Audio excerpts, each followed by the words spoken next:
மாவட்டம் கே.கே.பட்டி சங்கிலிக்கரடு பகுதியில் மகளிர் சுய உதவிக் குழுக்களுக்கு அரசு வழங்கிய கல்குவாரிகளை கடந்த 6 மாதங்களாக எந்தவித முன்னறிவிப்புமின்றி நிறுத்தி வைத்திருப்பதை கடுமையாக கண்டித்து முழக்கங்கள் எழுப்பப்பட்டன.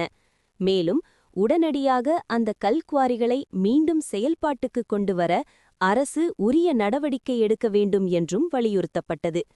சங்கிலிக்கரடு பகுதியில் செயல்பட்டு வந்த 6 மகளிர் சுய உதவிக் குழுக்களுக்கு கல்குவாரிகளிலிருந்து கற்கள் மற்றும் மணல் எடுத்து விற்பனை செய்வதற்கான அனுமதி அரசு மூலம் வழங்கப்பட்டிருந்தது.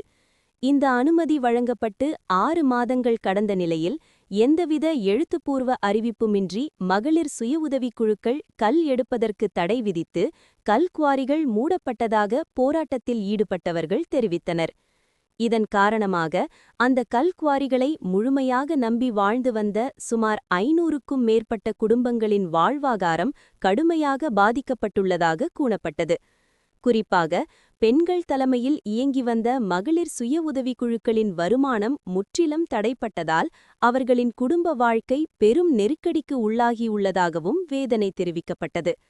மாவட்ட நிர்வாகமும் தமிழக அரசும் உடனடியாக தலையிட்டு மகளிர் சுய உதவிக் குழுக்களுக்கு மீண்டும் கல்குவாரிகளை இயக்குவதற்கான உரிமையை வழங்க வேண்டும் என்றும், அவ்வாறு செய்யப்படாவிட்டால் தொடர் போராட்டங்களில் ஈடுபட வேண்டிய நிலை ஏற்படும் என்றும் அகில இந்திய தொழிற்சங்க காங்கிரஸ் நிர்வாகிகள் எச்சரிக்கை விடுத்தனர். இந்த கண்டன ஆர்ப்பாட்டத்தில் 10க்கும் மேற்பட்ட மகளிர் சுய உதவிக் குழுக்களிலிருந்து 300க்கும் மேற்பட்ட பெண்கள் கலந்து கொண்டனர்.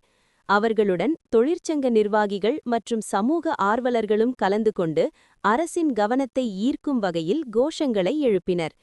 மகளிர் சுய உதவிக் குழுக்களின் வாழ்வாதாரத்தை பாதுகாப்பது அரசின் கடமை என்றும், சமூக நல நோக்கில் வழங்கப்பட்ட திட்டங்களை திடீரென நிறுத்துவது ஏற்றுக்கொள்ள முடியாதது என்றும் போராட்டத்தில் கலந்து கொண்டவர்கள் வலியுறுத்தினர்.